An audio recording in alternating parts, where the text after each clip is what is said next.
این بال مرغه. یه چند تا برش میزنم روش. داخل یه ظرف ادویه و روغنشو میزنم. خوب مخلوط که کردم. دورشو تمیز میکنم. درشو میبندم. میذارم توی یخچال.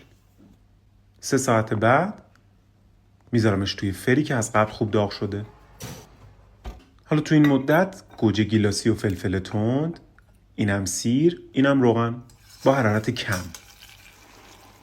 15 دقیقه بعد میارمش کنار. نمک و فلفل سیاه، پنیر خامه‌ای و ریحون. حالا خوب بلندش میکنم.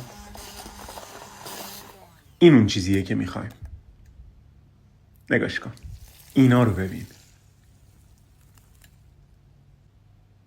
کنجد میریزم، برگ ریحون تازه و تمام. شاهکاره.